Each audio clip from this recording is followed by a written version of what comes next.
girlfriends and I flirted to get a table at the club. I didn't know they were his friends. Hello, Reddit. My name is Chloe. I'm 29 years old, and I've been married to my husband, Daniel, for 5 years. Together, we have a beautiful little girl named Sophia, who just turned 3 last month. On the outside, my life probably looks like a dream come true. A stable marriage, a happy family, and a loving husband who has always worked hard to give us the best life possible. But appearances can be deceiving, and the truth is, I've done something that might destroy everything I've ever loved. Daniel's the kind of man women dream of marrying. He's loyal, principled, and one of those rare men who truly believes in doing the right thing, no matter how difficult it might be. He's the type of person you can count on in every sense of the word. Whether it's his family, his friends, or even a stranger in need, Daniel always steps up. I remember when we were first dating, I couldn't believe someone as dependable and kind as him was even real. He had this quiet strength about him, this sense of certainty in who he was and what he stood for, and it made me feel so safe. He made me feel like I had finally found someone I could trust with my heart. But Daniel also has his limits, and if there's one thing he's made clear from the very beginning, it's that he doesn't tolerate betrayal, not in any form. I've always admired that about him, how he values loyalty and honesty above everything else. He told me once, back when we were dating, that his parents had a rocky marriage because of lies and broken promises, and he swore to himself that he would never go through that in his own relationship. He believes that trust is the foundation of love, and once it's gone, there's no getting it back. I used to think that was so noble of him, but now that trust is something I've broken, I don't even know how to begin fixing what I've destroyed. I'm writing this because I feel like I have no one else to turn to. My friends have their own opinions about what happened, and honestly, they're part of the reason I'm in this mess in the first place. I've tried talking to my mom, but she doesn't understand the gravity of what's going on, and honestly, I'm too ashamed to tell her everything. And Daniel. Daniel is the one person I want to talk to more than anyone, but I can't even look him in the eye right now without feeling like the worst person in the world. He's been so distant, so cold, and I know it's all my fault. I just don't know how to make things right again. The truth is, I made a mistake, a huge mistake, that I didn't fully understand at the time. I didn't think about the consequences or how much it would hurt the man I love. I was careless, selfish, and stupid, and now I'm paying the price for it. Daniel hasn't said much since everything came to light, but I can see it in his eyes every time he looks at me, the hurt, the disappointment, and worst of all, the loss of trust. It's like I took everything good about us and crushed it with my own hands. I know some people might think I'm being dramatic, but you have to understand, Daniel isn't just my husband. He's my best friend, my rock, the father of my child. Losing him would mean losing a part of myself, and I don't know if I'm strong enough to handle that. I feel like I've failed him, failed Sophia, failed myself. And the scariest part is, I don't even know if there's a way to come back from this. So here I am, pouring my heart out to strangers on the internet, hoping for some kind of advice, some kind of perspective that might help me figure out what to do. I know I don't deserve forgiveness, but I can't stop hoping for it. I can't stop hoping that somehow, against all odds, I can save my marriage and earn back the trust I so carelessly threw away. So please, if anyone has been through something like this, or has any advice at all, I'm begging you to share it with me. I don't know how much time I have left to fix this before it's too late. It all started on a Friday night when Jenna and Lisa convinced me to join them for a girls' night out at an exclusive club. I hadn't planned on going, but Daniel had told me to take a break and enjoy myself, offering to stay home with Sophia. At first I resisted, saying I'd rather spend the evening with my family, but Jenna and Lisa wouldn't hear of it. They insisted I needed to let loose for one night and promised it would be harmless fun. I eventually gave in, ignoring the nagging feeling in the back of my mind that told me this wasn't a good idea. The club Jenna picked was the kind of place you'd see in movies, lines stretching down the block, a burly bouncer at the door, and a crowd of people clamoring to get inside. When we arrived, it was immediately clear that getting in wouldn't be easy. The bouncer wasn't letting anyone in unless they were on a guest list or willing to wait for hours. And Jenna, as always, refused to accept defeat. She declared that standing in line wasn't an option and began plotting a way to get us inside. I stood off to the side, already feeling out of place in my modest dress and clutching my purse awkwardly. Jenna and Lisa were in their element, fixing their hair, adjusting their outfits, and surveying the scene like seasoned pros. I asked if we could just go somewhere else, but Jenna brushed me off. She said we weren't leaving and that all we needed to do was be smart about getting in. I didn't understand what she meant at first, but when Jenna approached a group of well-dressed men lingering near the entrance, it became obvious. Lisa joined her, and the two of them started chatting and laughing with the men, gesturing toward the club as if asking for a favor. I felt my stomach twist. I didn't like where this was going, but I also didn't want to ruin the night. Jenna had made it clear that this was how things were going to be, and I was too timid to push back. Reluctantly, I followed them, trying to smile and seem polite without drawing too much attention to myself. The men seemed friendly enough and invited us to join them inside, saying they had a VIP table. Jenna and Lisa were thrilled, and before I knew it, we were bypassing the line and stepping into the club, escorted to an exclusive section with plush seating and a dedicated server bringing champagne to the table. At first, I tried to enjoy myself.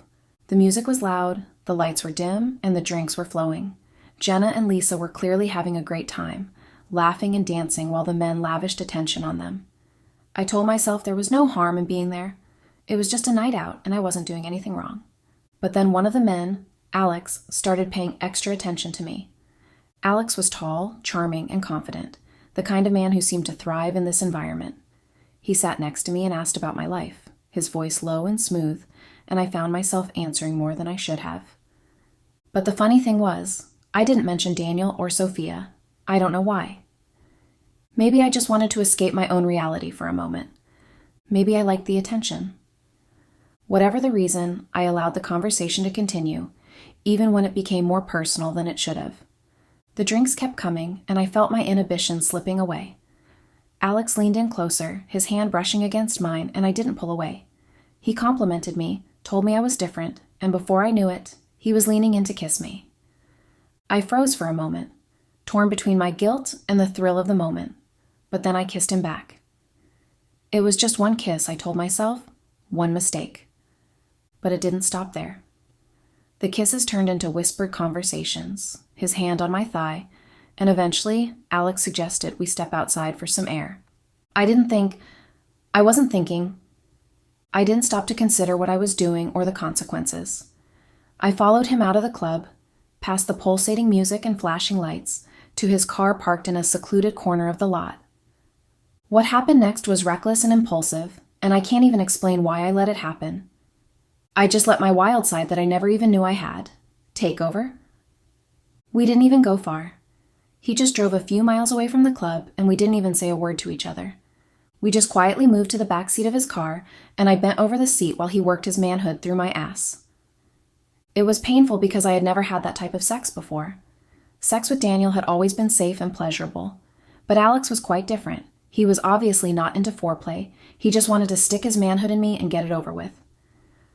After the whole thing, we still didn't say anything to each other. I just readjusted my clothes and went back to the front of the car. Alex dropped me off back at the club's entrance, and I went back to join Jenna and Lisa, who were still laughing and sipping champagne like nothing had happened. I didn't tell them what I'd done. I didn't tell anyone. I went home that night, crawled into bed next to Daniel, and tried to act like everything was normal. Except it wasn't. As I lay there in the dark, listening to Daniel's steady breathing, the weight of what I'd done began to sink in. I told myself it was a one-time mistake, something I'd bury deep and never repeat. But even then, part of me knew that nothing about this would be that simple. The guilt was already eating away at me, and I hadn't even begun to understand how much worse it could get. The morning after that night at the club, I woke up feeling like I'd been hit by a truck.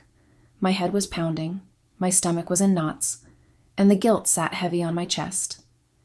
Daniel was already up, moving around the house quietly so as not to wake Sophia.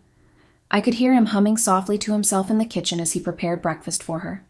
That was Daniel, always thoughtful, always putting us first. The contrast between his kindness and my betrayal made me feel physically sick. I told myself that what happened with Alex was just a momentary lapse in judgment, a mistake, a one-time thing.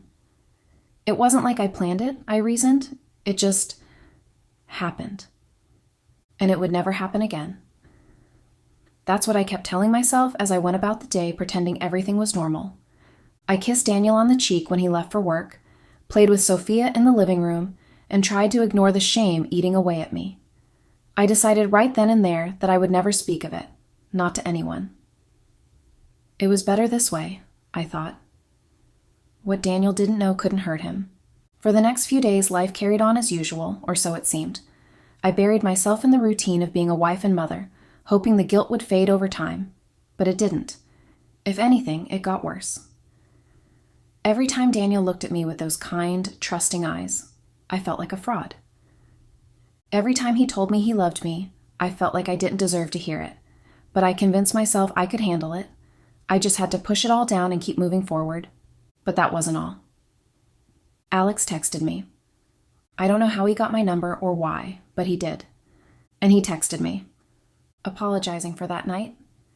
He said he hadn't meant to treat me like that after sex. He explained that he wasn't someone like that and that he wanted to see me again. He sounded so sincere, so remorseful, and I didn't know what to do. Part of me wanted to block his number and pretend he didn't exist, but another part of me thought I needed to respond to make sure he wouldn't say anything to anyone about what had happened between us. So I texted him back and begged him to keep my secret, which he promised to after I told him I was married and that the other night had been a mistake caused by too much alcohol. We kept texting back and forth, and before long, our conversation moved from casual to flirty, and before I knew it, Alex and I were having phone sex. He'd ask me to randomly send a picture of my panties, and instead of turning him down, I would indulge him by doing as he asked. I would send him a picture of myself in my lingerie, and he would in turn send me pictures of himself in his boxers, his erection very prominent. I knew I was doing the wrong thing, but I couldn't help myself. Talking to Alex was thrilling for me, and soon I agreed to a meeting. It was in a hotel room, and we didn't waste time with foreplay as all the foreplay had been done on the phone. He had me against the door the first time, my legs high above the ground, wrapped around his waist, and my panties barely hanging onto my ankle, while he plunged repeatedly into me. After we had done that, he moved me to the bed and then turned me on my side and plunged into me again. Alex was insatiable, and it turned me on severally, and before I knew it, we had sex 6 different times before I left the hotel room that day. The third had been against the shower, and another had been me sitting on him. It was very wild. Sex between us, that is. And thrilling, too. We met occasionally after that, and we didn't need any conversation between us, just rough and hardcore sex all the way. All these while, I was trying to push down the guilt I felt cheating on Daniel. I managed to convince myself that my perfect lie couldn't be seen through, and that Daniel would never suspect me. I was in love with the danger of the risks I was taking having an affair with Alex, but I didn't know that was going to be my dead end. Then, about a month later, I started noticing little changes in Daniel's behavior. At first, I didn't think much of it. He seemed distracted, quieter than usual. He'd come home from work later than normal, claiming he had extra projects to finish or meetings that ran long. He barely made eye contact during dinner and gave short, clipped answers when I tried to make conversation. When I asked if everything was okay, he just shrugged and said he was tired. I chalked it up to work stress. Daniel had always been dedicated to his job, sometimes to a fault. I figured he was going through a busy period, and I told myself not to overthink it. But as the days went on, his distance became harder to ignore. He stopped initiating our usual late-night talks before bed. His kisses felt rushed, almost perfunctory. It was like he was pulling away, little by little, and I couldn't understand why. I never suspected the real reason. How could I? I had no idea that my mistake that I felt would never be let out, that I only had to deal with the guilt I felt, was going to end up ruining my entire life. I didn't know. I just kept living in my made-believe lie that Daniel would never find out. But what I do know is that Daniel came home that night a completely different person. He walked in the door without the usual warmth in his eyes, without the small smile he always gave me, even on his toughest days. His face was blank, his movements stiff. I tried to greet him, but he brushed past me like I wasn't even there.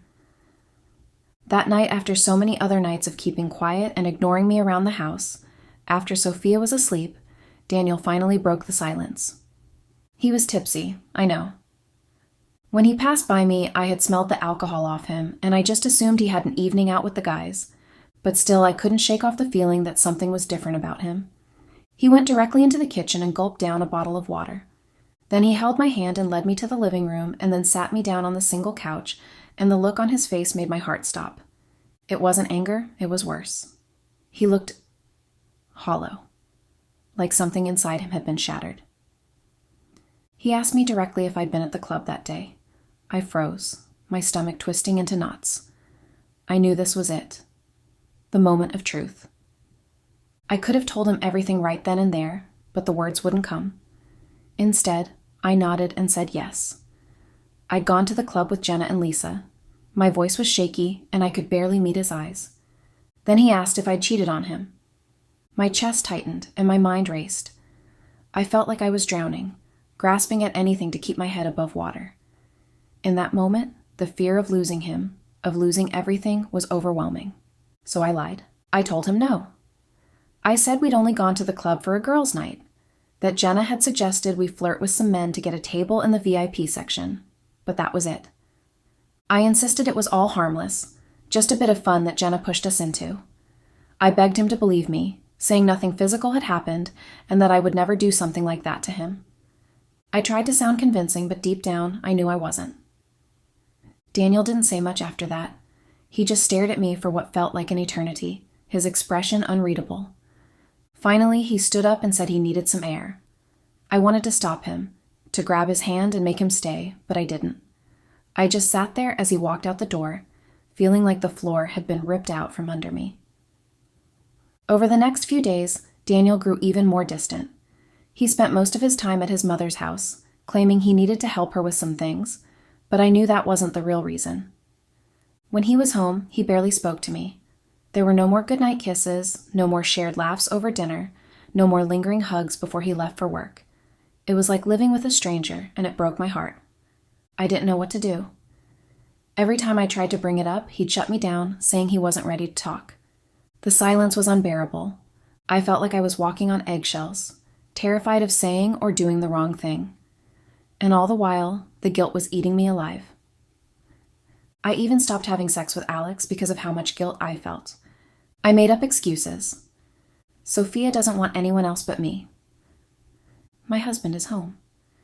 My husband will be here in a couple of minutes. And more excuses until Alex got impatient and stopped texting me totally. I felt relieved, but still scared. The question Daniel had asked me that night kept ringing in my head, and the better responses or lies I could have told to prove my innocence with it. I hated myself for what I'd done, but I was too scared to tell him the full truth. I thought if I kept the lie going, maybe I could salvage what was left of our marriage, but the distance between us just kept growing, and I could feel him slipping away. So after a few days of the madness in our home continuing, I decided to ask him what was wrong, this time without letting him go until he said something. I had begged him to sit with me and talk things out, but instead, Daniel had let out a short, bitter laugh. He smiled and then sat and asked me what it was I wanted to talk about. I told him the truth then. I couldn't handle it anymore. The suffocation and the difficulties of the truth. I couldn't bear it, so I told him. But I only told him half the truth. I only told him about how I met Alex when I went out with Jenna and Lisa and how we had ended up at the back of his car having sex. I told him how sorry I was about everything I did and I couldn't bear the guilt anymore, hence the confession. The next thing Daniel had asked had been, "And what happened next?" I was shocked because that was not the response I was expecting, but I lied again, scared of the whole truth. So I told him that was all, that it was a one-time thing, but Daniel had given me a cold stare that could freeze a fish. He then finally spoke. And as he spoke, it was like he had a cesarean blade in his hands, and he was tearing through every layer of my skin without anesthesia. He knew everything. How I met Alex at the club that day and how I had sex with him. He also knew that Alex texted me and that we met up several times again to have sex. He even named the hotel we've been to, and he showed me evidence of our messages. Our sex chat. My nude pictures that Alex had taken after we've had sex, just for fun and remembering the amazing time together, he said, everything was with Daniel. He knew everything and kept quiet all these while, expecting to come out with the truth while he gave me the chance to, but I kept lying and breaking every ounce of trust he had in me. When I asked shakily how he knew about everything, He had smiled sadly and told me that apparently Alex was an acquaintance of his and had made a show of bragging when they hung out about the married woman he was banging. Apparently Daniel had not been moved and had only pitied the poor husband not knowing he was the one until Alex had shown the group the naked picture of this particular married woman that had turned out to be me. Alex had been bragging about having sex with me and still showing my nude poses to his clique of friends that my husband was unfortunately a part of. Only 2 of their other friends knew me and knew that I was Daniel's wife, so the other friends hailed him and hurled insults at the foolish husband for not knowing his wife was cheating on him. Daniel had tried to get me to confess my sins, but I was too stuck in my sins to want to get out. His first attempt had been asking me about the outing I had with my friends, and I had denied ever cheating. He had given me another chance by allowing me to explain the whole club thing, but I still wanted to hide the other part of the truth. Daniel said he was done giving me chances and that he was choosing to walk away from me, a cheating wife. He went into our room and picked some of his clothes, and he had left me right there on my knees crying and begging for forgiveness. He left me with a parting comment. "You don't deserve a third chance, and you've proved your loyalty is worse than an animal supporting only who feeds it." He hasn't come home since then, and I really cannot deal with the silence anymore. I'm so scared of his reaction. His silence. I haven't heard anything from any lawyers or from his family, which means he hasn't told anyone yet about the whole thing. And when I tried reaching out to him, he wouldn't pick up my calls or even respond to them. My texts are all left unread and unanswered. I don't know what to do anymore. I regret everything I've done to ruin my marriage, and I'm sincerely sorry. That's why I'm here now, writing this. I don't know what else to do. I don't have anyone I can talk to about this, not Jenna or Lisa, not my mom, not even my closest friends. They wouldn't understand. Or worse, they'd judge me for what I've done. I feel so alone, and I'm terrified of what's going to happen if I can't fix this. Daniel is the love of my life, my best friend, the father of my child. I can't imagine my life without him, but I feel like I've ruined everything. If anyone out there has been through something like this or has any advice, please, I'm begging you to help me. I love Daniel with all my heart, and I don't want to lose him, but I don't even know where to start. How do you fix something when you've already broken it so completely? Update. Hello, Reddits. It's been a few weeks since my first post, and everything has gone from bad to worse. I'm in the worst state imaginable, and it's really all my fault. Everything and everyone I have ever known has now abandoned me. I have no one on my side, and I have never felt as alone as I feel right now. Daniel has finally broken his silence. He had with a divorce and a custody lawsuit. He wanted to take everything away from me, and he did. The court, after seeing all the evidence of my affair, considered me unfit to be a mother. Unfit as an example to a girl child, and they had granted him custody of Sophia, our daughter. I was left with nothing for settlement, and although I wanted nothing but the people I desperately had torn apart, Daniel made sure that I got absolutely nothing. I was thrown out of the house with orders from the court, and I was not allowed to leave the house with anything that was bought either by Daniel or by the 2 of us collectively. Although it was pretty easy, I didn't work. I was simply a housewife, so everything belonged to Daniel literally. Even the ones I had bought were bought with the money he gave me. I was left with nothing. No family, no friends, no home, no Sophia, no Daniel. My mom, now knowing the truth, had first given me a lecture on how she never for once cheated on my father until he died, and even until now she's faithful to his memories. She then went ahead to deny me access to her home, as she doesn't want anything to do with me because I apparently have brought shame upon our household. Until now, she still refuses to speak to me and has even forbidden my siblings to do the same. My friends Jenna and Lisa at first started avoiding me subtly. It was first with the excuses. Busy with work. I have several deadlines. Family is demanding. And later it was very noticeable that their excuses were just simply excuses. I knew they still met with each other, but I was never invited. They didn't want anything to do with a cheating friend, and they couldn't make it more clear than that. I stopped calling them so they didn't have to lie so blatantly. I couldn't blame them anyways. It was all my fault to begin with. I ruined everything with my own hands, and now I had to bear the consequences of it all. I've lost everything, and I have no idea how to fix anything. It's probably too late to fix anything. I've torn my life apart right from the very root, and there's no way to plant an already dead root because there are no fruits it would bear. I hate myself so much. for allowing some stupid pleasure that hadn't even lasted take over my entire life and burn it to the ground. Now that I had nothing but time to think and think, I realized just what a selfish woman I had been. There was nothing I gained from the affair except everything negative. The sex that I kept going back for. Daniel wouldn't have hesitated if I suggested spicing up our marriage. The thrilling excitement of something new? Daniel wouldn't have hesitated to make me happy and excited about our relationship. He would have done everything for me if only I had just asked. But I was so stupidly sucked up in my own self-pity and absurdity that I allowed some tiny flirtation to blow me away. Now all that I've ever worked so hard at building are all gone. Within the twinkle of an eye, I've lost everything dear to me. And I cannot even begin to describe just how hurtful that is to me. I feel terrible, like I have done something irreversible. Well, I understand now that Daniel has made the consequences of my actions irreversible forever. He had plucked the thorn I planted in our home and stuck it to my skin deeply, and I cannot seem to be able to get it out. Or rather, I don't want to get it out. I should pay for what I did. I ruined a perfect home. I was selfish and greedy, and I should pay for what I did. I turned away from a perfectly happy life for one of sorrow, of regret, of pain, and of sadness. I should never have paid attention to Alex the night of that club. Hell, I shouldn't have even agreed to go with Jenna and Lisa to that party and flirted my way to a table. I should have never gone with Alex in his car and had sex with him. I should have blocked him off immediately. He messaged me and started chatting with me. I shouldn't have let everything blow off beyond proportion between us, because I'm apparently just a conquest on his bedpost to brag about to his friends. He bragged about having me and even showed off my nudes to my husband and his friends. I feel ashamed of myself when I try to imagine how he must have grinned and waved his phone over the table with drinks flying around. How the other friends must have laughed and hailed him about his libido, which even a married woman cannot get enough of. How my husband must have looked like watching his friends look and zoom the picture of his own wife while he was right there. How he must have felt finding out about my affair from my lover.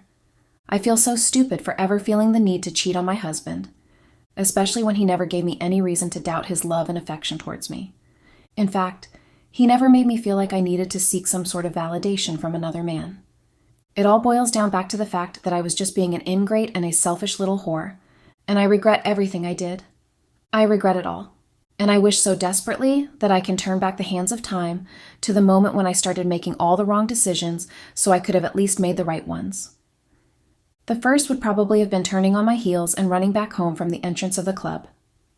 Update. Hello, Reddits.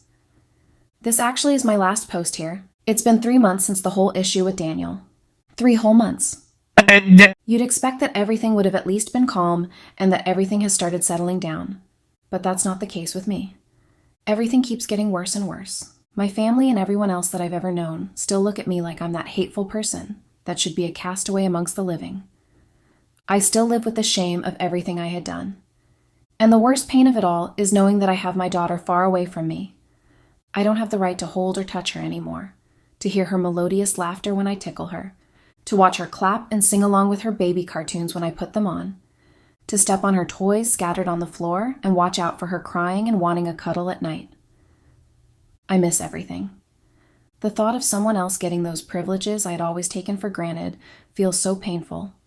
It feels like my heart is getting ripped out of my chest and placed back, only to do the same thing over and over again. I'm exhausted each day not because of work, but because my head has turned into an official broken recorder, replaying everything I did wrong, and reminding me of things I could have done to avoid all of this mess. You cannot count how many times I've wished so desperately that I would sleep and wake up back in my house, in my husband's arms, and that all of these were a horrible dream. I know that life would have been better and prettier if I hadn't thought it wise to cheat, but then karma is for sure a bad bitch. She didn't wait around for second chances, she just dishes out revenge while it's hot. And she sure served it to me so hot, it burned. Imagining seeing Daniel with another woman and him looking down at her and smiling at her with love evident in his eyes, just as he did with me just a few months ago, is another thought that has me gasping for air. I cannot imagine another woman having all that I had and took for granted. It would hurt so much. But then I know it's inevitable. I lost the chance to be a wife and a mother, and now another woman was going to see that great opportunity and take advantage of it. I wish so desperately that there's something I could do to perhaps alter how things have turned out, but I know sadly that there isn't anything I could try that will ever get Daniel to forgive me. Not with the embarrassment I caused him and the way I threw away his love. I've hurt the people I love the most in the world, and I will forever bear the grunt of the consequences of my actions. Goodbye, guys. I sure hope you learned a thing or two from my very miserable life.